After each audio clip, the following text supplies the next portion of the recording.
Hey guys, I'm here for another SummerSlam review in the SummerSlam review series. This is the 12th SummerSlam, SummerSlam 1999, the second of the 4 Attitude Era SummerSlams.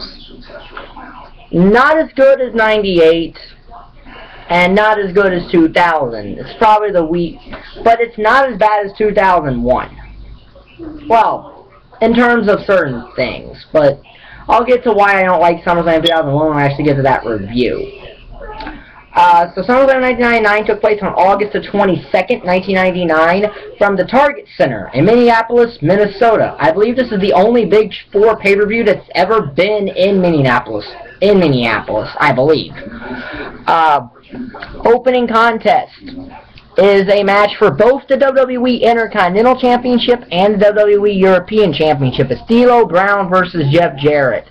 2.5 stars. Jeff Jarrett sends Debra to the back. D'Lo brings her out, so she's in D'Lo's corner for this match. It's a 2.5 star match. Finish comes when Mark Henry gets Jarrett's guitar and he cracks D'Lo Brown in the head with it, which allows Jeff Jarrett to get the win. Like I said, 2.5 star match here. Jarrett won both titles, and then he gave the European Championship to Mark Henry, which set off a feud over the European title between Mark Henry and D'Lo Brown at Unforgiven. 2.5 stars, like I said. Okay match. Okay way to start off the pay-per-view. Not as good as the opening match from the last event, though, because one, it had half the time, and it was for 2 titles, which was always weird. So then we get a Tag Team Turmoil #1 contender match. Like the Tag Team Turmoil I did for Judgment Day 2001, I will give each of these individual matches a star rating, and then what the star rating averages out to will be the match's star rating. So the first 2 teams in this Tag Team Turmoil were Edge and Christian and the Hardy Boys. A year before, both of these two revolutionized the tag team division with the Hardy Boys, and just a couple with the Dudleys anyway, excuse me. And a couple months before, they had a very good tag team ladder match at No Mercy of 99, which I will do a retro review of, because yeah, I actually will do a retro review of that show somewhere down the line. Like I said, it's this is a 1.5 star tag match. It's actually the best one of these Tag Team Turmoil matches. It's 1.5 stars. Edge and Christian win. It's as simple as that. So then our second match in Tag Team Turmoil is Edge and Christian versus Midion and Viscera. It's no stars. Finish of this little match, Viscera goes to squash Edge in the corner. Edge moves, Viscera squashes Midion, and then Edge and Christian dispose of Viscera. Edge spears Midion, and eliminate Midion and Big Vis. So the next match is Edge and Christian versus Droz and Prince Albert, in another no-star match of this Tag Team Turmoil. Finish comes when Prince Albert has Edge in a press slam, but Christian takes his knees out, and that allows Edge to get the pin. No stars there. So then we get Edge and Christian versus the Acolytes in a 1-star match. The Acolytes win with Bradshaw's clothesline, and that's that. And then it's the Acolytes versus the Holly Cousins in a 1/2 star match, in which the Hollies end up fighting each other, and then Farouk hits a spine buster on Hardcore Holly to win the match. So, all those matches, their total average was 1.33, so I gave it 1 star, as that's what it would round to. So the next match, WWE Hardcore Championship match, Big Boss Man versus Al Snow. This is a funny hardcore title match, and it is a traditional hardcore title match. It's a 1-star match, and what makes it 1 star to me is the Road Dogg is doing running commentary. That's funny. And Road Dogg, this match finishes with Road Dogg. Boss Man hits Road Dogg. Road Dogg grabs Boss Man's nightstick, and he hits Boss Man in the back of the head, which allows Al Snow to win the match in the Hardcore Championship. And then on his way back, he beats up the big Steve Rich and the Blue Meanie who are trying to kidnap his dog Pepper, which led to a thing the next month at Unforgiven that may never be mentioned ever. So then we get the WWE Women's Championship match, Ivory versus Tori. Half star, nothing really special here. Ivory wins, tries to disrobe Tori, and then Luna Vachon makes the save, which would lead to their hardcore match for the Women's Championship at Unforgiven. So then we get the Lion's Den Weapons match, Ken Shamrock versus Steve Blackman. So here after you do the first Lion's Den match of Ken Shamrock and Owen Hart, now you're doing a Blackman adding weapons to it, and the match isn't that good. Shamrock wins after he hits Blackman with a couple kendo sticks to the head, and then he escapes and wins the match. It should be noted that this is Ken Shamrock's final pay-per-view appearance for the WWE. He was supposed to be at Unforgiven 99, but I think he left right at that event or right before it. So this is Shamrock's final WWE pay-per-view appearance here. 1 star. So then we get the best match on here, the match of the night. The Love Her or Leave Her Greenwich Street Fight, as it's Test versus Shane McMahon.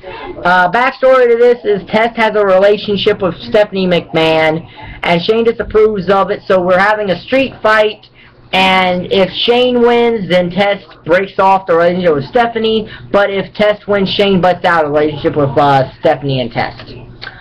This is a good match. This is, of Test's early career, this is the best match he had. I think it is his best ever match.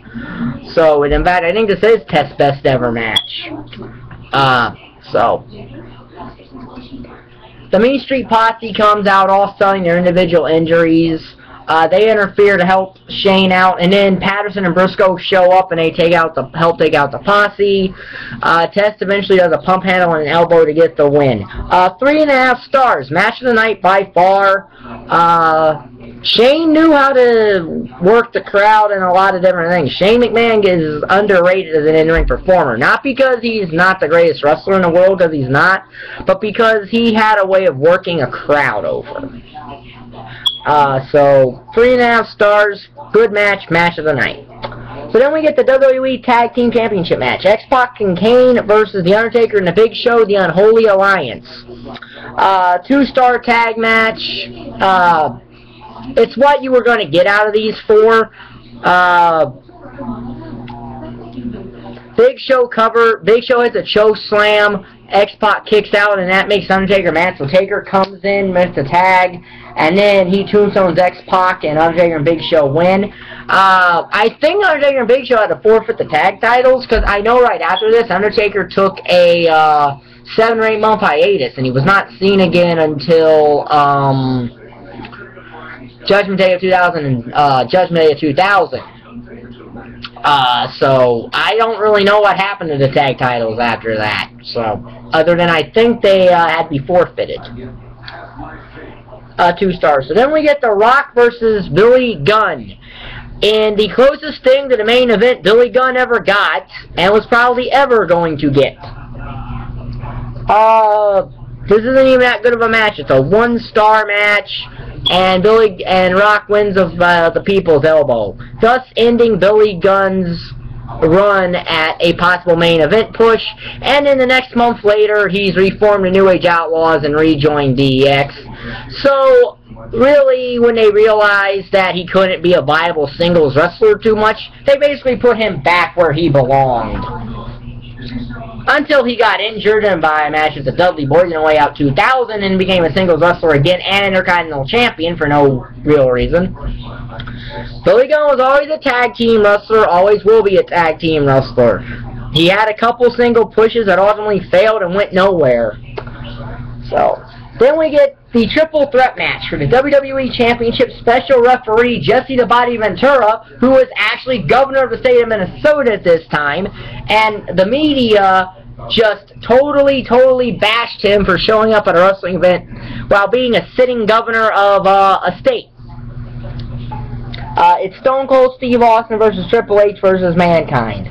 Now, Jesse Ventura made it clear to everyone that the pinfall must occur in the ring, and he also told Triple H that you can break as many rules, but I won't count pinfalls, and he even told Mankind if you use a chair, I won't count the fall. That comes into play because Triple H in this match, after Jesse Ventura ejects Chyna, Triple H uses a steel chair, covers Mankind, and Ventura doesn't count the pin. In fact, he refused to do it twice. Shane McMahon comes in, gets in Ventura's face. Austin stuns Shane, and Ventura throws Shane out of the ring. Triple H pedigrees Austin. Mankind gets rid of Triple H. Double arm DDTs Austin, and then Mankind pins Austin to win the WWE Championship that he would lose the next night in Ames, Iowa to Triple H, because Austin didn't want to drop the title to Triple H, so he basically said that I'll drop it to Mankind, and then Mankind can drop it to Triple H, or something like that. And then Triple H beats up Austin with a chair, and the show goes off the air. Two-star match. So, yeah, this is basically the epitome of what you would call average, even though its rating is going to be below average. Because other than the Greenwich Street fight, there is nothing here that is higher than, other than the Greenwich Street fight, which is 3.5 stars, everything else, the next highest rated match is 2.5. So its total star rating is 14.5 out of 45. So I believe that would be a C- approximately. The next video in this series is SummerSlam 2000, which will be uploaded hopefully tomorrow. So this will be in the SummerSlam Review Series playlist. If you like the video, like button's down there, subscribe button's down there, and thank you for watching. Bye.